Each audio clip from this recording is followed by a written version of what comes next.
하나님 말씀 히브리서 13장 22절부터 마지막 25절, 히브리서 13장 22절부터 마지막 25절까지를 봉독하겠습니다. 형제들아, 내가 너희를 권하노니 권면의 말을 용납하라. 내가 간단히 너희에게 썼느니라. 우리 형제 디모데가 놓인 것을 너희가 알라. 그가 속히 오면 내가 그와 함께 가서 너희를 보리라. 너희를 인도하는 자들과 및 모든 성도들에게 문안하라. 이달리아에서 온 자들에게도 너희에게 문안하느니라. 은혜가 너희 모든 사람에게 있을지어다. 아멘. 할렐루야. 오늘은 히브리서 13장 22절부터 마지막 25절까지 본문의 말씀을 중심으로 명심도 명심이라는 제목으로 하나님의 말씀을 전하겠습니다. 오늘 13장 20절 25절은 히브리서의 마지막 세 절인데 히브리서를 보내면서 이제 결론적으로 새로운 말을 하는 것이 아니라 금방 지금까지 이 1장부터 지금 앞에까지 했던 그 말을 다시 한번 이제 되새김질하도록 그냥 한 문장으로 내가 지금까지 했던 말을 형제들아 너희를 권하노니 이 말을 권면한 말을 용납하라. 그래서 지금까지 했던 말을 다시 떠오르게 하면서 다시 한번 당부하는 말입니다. 이 개역 개정에는 이 권면의 말을 용납하라 이렇게 되어 있지만은 다른 말을 말하면 제가 오늘 제목처럼 다른 번역에는 명심하시기 바랍니다. 현대인의 성경에도 형제 여러분 몇마디의 짧은 편지를 써서 보내지만 내가 권면한 말을 명심하기 바랍니다. 3절에도 공동 번역에도 보면 형제 여러분 이 편지는 비록 간단한 것이지만 내가 권고한 말만은 부디 명심해 주시기 바랍니다. 이렇게 말하고 있습니다. 명심해 주시기. 지금 앞에서 했던 그 말들을 명심해 달라는 거죠. 자, 근데 그러면 지금 앞에서 했던 말을 한마디로 요지를 한 문장으로 말한다면 히브리서 전체에서 나오는 말을 그냥 한 문장으로 말한다면 오늘 이 편지를 히브리서를 유대 그리스도인들이 보낸 편지는 그 딱 한 문장으로 말하면 히브리서 10장 마지막 절 38, 39절쯤에 나오는 그 말씀 한 문장이 한 두 문장이 이 히브리서의 편지를 보낸 그것을 가장 잘 표현해주고 있다고 볼 수 있습니다. 히브리서 10장에 그런 말씀이죠. 뒤로 물러가면 하나님이 기뻐하지 아니하니라. 우리는 뒤로 물러가 침륜에 빠질 자가 아니요 오직 영혼을 구원하면은 믿음을 가진 자리라. 그리고 또 이 말을 하기 전에 이 말씀을 드리기 전에 오늘 제목을 명심도 명심이라고 한 건 뭐냐면 제가 몇 주 전인가 이 히브리서를 전하면서 그 말씀을 몇 번 강조를 했죠. 이 히브리서는 첫째 히브리서를 통해서 우리가 봐야 될 것 내용도 내용이지만 놔야 될 관점이 뭐냐면 하나는 이 히브리서는 기본적으로 지금 우리에게 보낸 건 아니었습니다. 히브리 유대인이면서 그리스도에 된 사람들한테 보냈단 말이에요. 그래서 이 관점에서 왜 이것을 보냈느냐 이걸 봐야 되고, 그러나 이 말씀을 통해서 또한 우리에게 하는 말씀, 우리에게 지금 현대 예수님을 믿는 사람들한테 하는 말이 있어요. 이 말씀을 통해서 그것을 이 두 가지를 이 히브리서를 통해서 두 가지를 봐야 돼요. 먼저 기본적으로 이 히브리서는 그리고 왜 그러냐면 기본적으로 출발점이 틀려요. 신앙의 출발점이 유대인들의 신앙의 출발점과 처음 교회 나와서 예수 믿기 나온 사람들의 신앙의 출발점 자체가 다르다고요. 어떻게 보면 예수는 이 유대 그리스도인들은 어떻게 보면요 지금 그 히브리서에 그 앞에서 그런 말 진짜 히브리서 10장에 그런 말이 있잖아요. 은혜에 이르지 못하는 자가 있을까 두려워하라 이렇게 했을 때 여러분 은혜라는 것도 은혜라는 것을 그들이 말했던 그 은혜와 은혜가 이르지 못한 자가 두려워하라 했다 했을 때 그 뉘앙스와 지금 제가 우리 교인들을 보면서 은혜를 받으십시오 할 때 그 뉘앙스는 어떤 갭이 있어요. 갭이. 기본적으로 뭐냐면 출발선 자체가, 신앙의 출발선 자체가 틀려요. 예를 들자면 마틴 루터가, 우리 개신교죠, 천주교에 나오는 개신교회를 시작하신 그 마틴 루터가 어떤 사람의 구원의 큰 틀을, 두 기둥을 뭐라고 했습니까? 하나님께 대한 회개와 하나님께 율법적인 회개와 그리고 복음적인 회개라고, 이렇게 회개를 두 가지 나눴지 않습니까? 복음적인 회개라고. 사도 바울은 또 그것을 어떻게 말했어요? 하나님께 대한 회개와 예수 그리스도에 대한 믿음으로 이렇게 전했다고 해서 가는 것마다. 이게 왜 그러냐면, 이 적어도 히브리 그리스도인들이나 다른 말로 표현하면, 마틴 루터가 표현한 거 말하면 율법적인 회개, 사도 바울이 전한 거라 말하면 하나님께 대한 회개가, 이 사람들의 신앙은 첫 번째 이게 딱 전제가 돼 있어요. 이들의 믿음 자체는. 그래서 쉽게 말하면 오늘로 말하면 주일 성수, 우리로 말하면 11조 생활은 기본. 쉽게 말하면 출발선 자체가 하나님이 살아계. 여러분, 그도 그럴 것이, 제가 처음에 말했지만은 초대교회 때 처음에 오순절에 예수님을 믿은 사람들은 100% 유대인이랬다. 100% 유대인인데, 특별히 그 100% 유대인들 중에 그들이 오순절에 성령이 임하는데, 그때 성령이 임해서 120명이 각 나라의 말로 말했대. 각 사람의 말로 그 방언을 받았는데, 그 방언이, 우리가 방언을 말해도 대부분의 방언은 뭔 말인지 알아듣지 못하잖아요, 그죠? 그래서 특별히 뭐 방언의 통변의 연사를 받은 분들이 이제 통변을 해도 그러지만은, 그 오순절에 방언이 임했을 때는 그 방언을 하는데 뭐 지금 오순절 날이 어떤 날입니까? 전 세계에 그 절기 오순절을 지키기 위해서 지금 유대 땅에 있는 사람들, 믿는 사람만 온 게 아니라 저기 아프리카, 뭐 또 저기 뭐 유럽, 전 세계에 흩어져 있던 그 사람들이 그 오순절을 지키려고 거기 모인 거예요. 유대인들이. 무슨 말이냐? 그들에게 있으면 기본적으로 신앙의 출발선 자체가 틀리다. 출발선 자체. 그 절기 하나를 지키기 위해서, 여러분 보세요. 그 절기 하나를 지키기 위해서 요즘같이 교통이 좋아도 비행기 타고 배 타고 오려면 얼마나 돈이 많이 드는데, 시간과 돈을 그만큼 들였다고, 하나님을 섬기기 위해서. 기본적으로 무슨 말씀을 아세요? 이 굉장히 중요한 거예요. 굉장히 중요한 거예요. 출발선, 신앙의 출발선 자체가 다르다.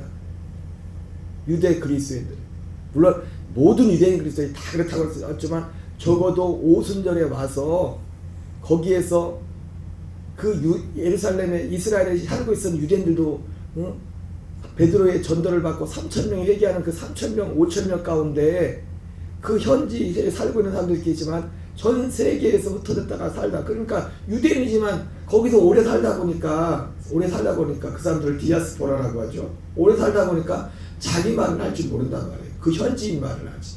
오래 살다 보니까 뭐 1세대, 2세대. 우리나라 사람들도 미국에서 이민 가서 오래 살다 보면 한국말을 잊어버리는 경우 많잖아요. 우리나라도 영어를 말하고 얼굴은 한국 사람인데.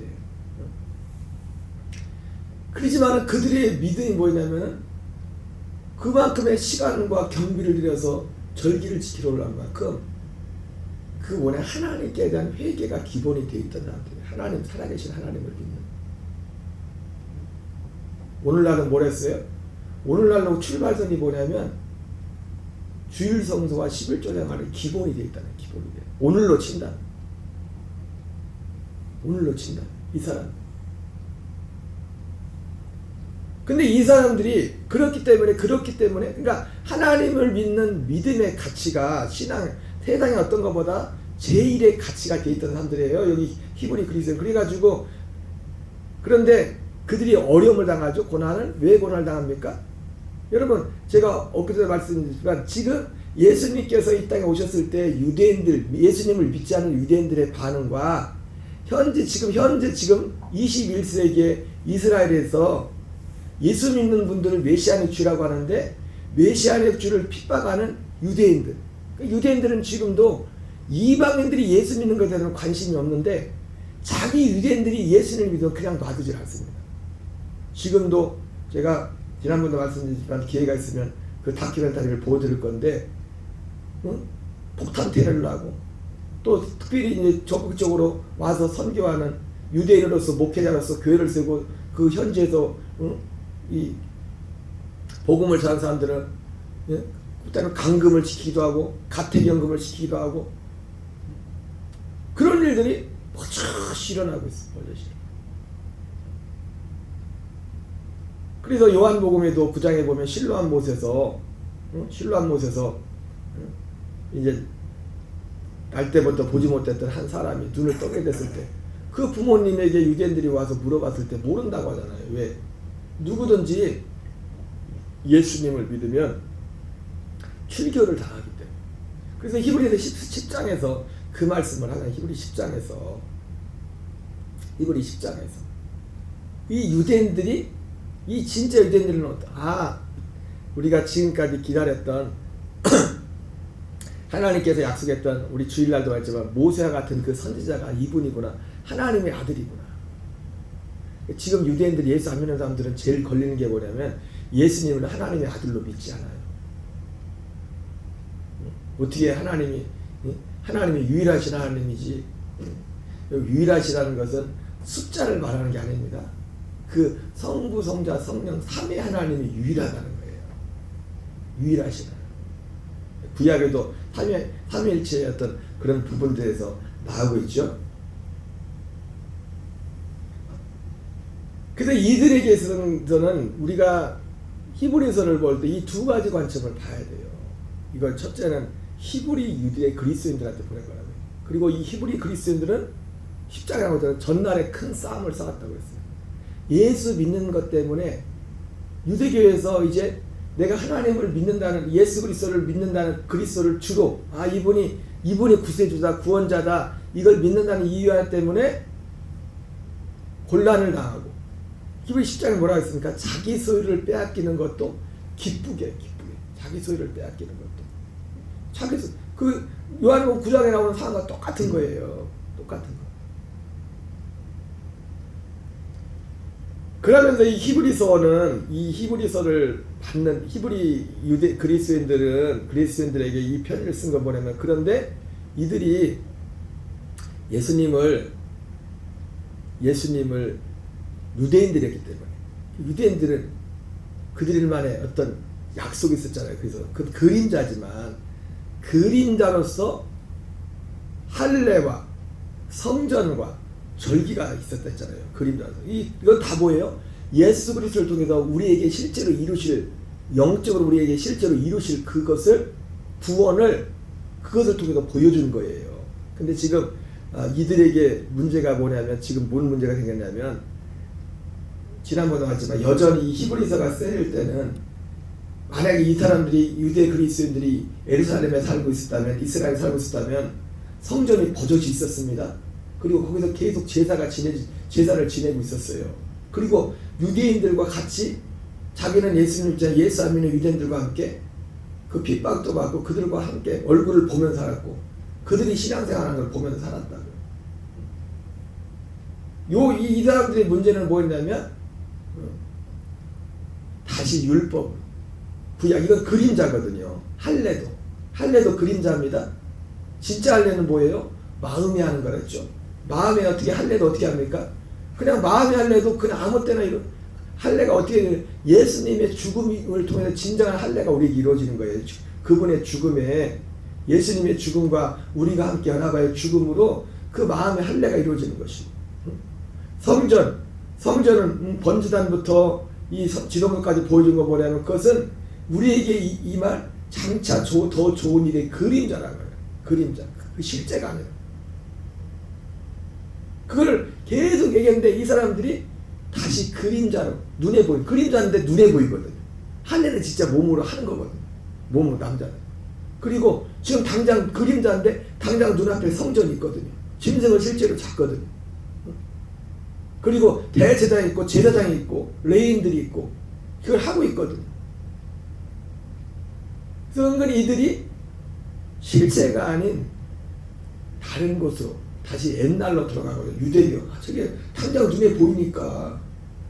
제가 천주교를 한 번도 가보지 못했지만 천주교 성당을 사람들이 매력적으로 보는 이유 중에 하나가 뭐냐면, 뭐 저 혼자 생각할 수 있겠지만, 뭐 그러나 저 혼자 생각만 아닌 것 같아 이렇게 들리는 얘기입니다.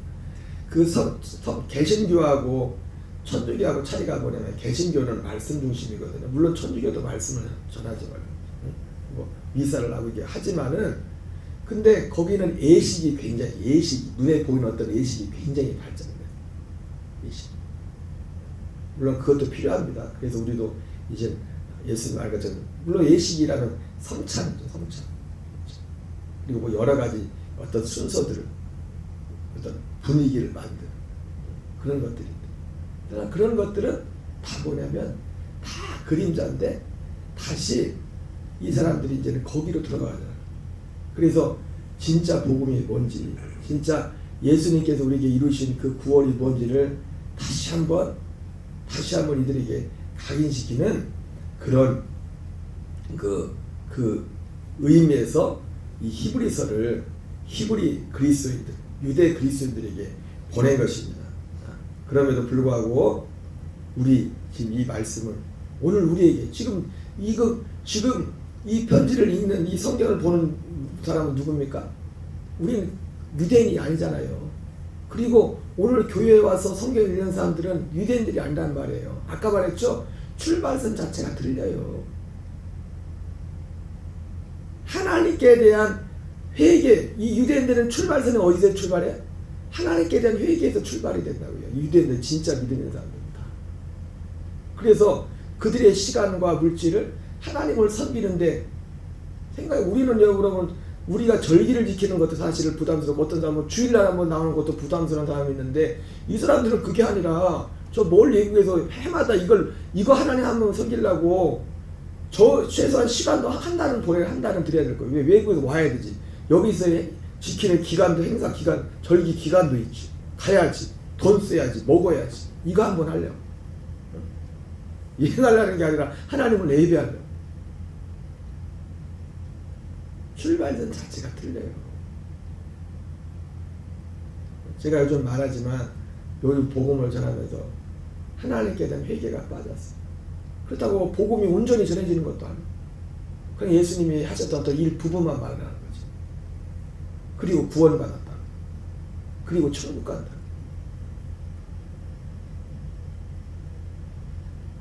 그래서 오늘 히브리를 통해서 하고자 하는 말씀은 딱 두 가지입니다. 유대 그리스도인들을 향해서는 뒤로 물러가면 내가 너희를 기뻐하지 않으리라. 우리는 뒤로 물러가 침례에 빠질 자가 아니오. 오직 영혼을 구원하면 믿음을 가져다. 물론 오늘 이방인 그리스도인들 중에서 이 말씀을 받아들일 사람도 있을 겁니다. 그러나 많은 부분에게서는 어쩌면은 너희 가운데 은혜에 이르지 못하는 자가 있을까 두려워. 이 복음의 진리하는 것 둘째치고 하나님께 대한 회개도 그냥 신앙생활을 어떤 종교적인 어떤 가치를 가지고 그냥 나의 어떤 마음의 위안을 위해서 어려울 때 뭐 그 정도. 여러분, 믿음은 그게 아닙니다. 오늘 성탄절이지만 예수님이 우리를 구원하시러 이 땅에 오셨지만, 지난번에 요즘 제가 자주 강조하는 부분이 그거죠. 하나님은 모두를 구원하는 게 아니라고요. 자기 백성을 구원한다. 자기 백성. 자기 백성이 누구라고 했어요? 자기 백성이 회개에 합당한 열매가 있는 사람. 그게 자기 백성이라고 했어요. 그리고 아브라함과 이삭과 야곱의 약속했던 그 약속의 자녀, 예수 그리스도를 통해서 우리에게 이루고자 하는 첫째 것을 배하고 둘째 것을 세우시는, 이것을 내 십자가에 죽으시고 부활하신 이 예수 그리스도를 믿는 그 믿음, 이 믿음, 이것을 가진 자들을 주님이 구원하신다고 말씀하셨습니다. 아무쪼록 오늘 히브리서의 결론을 맺으면서 이 편지는 기본적으로 유대 그리스도인들에게 보내진 것이지만, 오늘 이 편지를 통해서 우리 현대를 사는 이방인, 우리 이방인 그리스도인이라고 하지만 교인이라고 합시다. 사실 여러분 엄밀하게 해서 교회 나온다고 다 그리스도인이 아닙니다. 그리스도인은 거듭나서 그리스도와 함께하는 사는 사람이 그리스도인이에요. 교인과 그리스도인을 구분해요.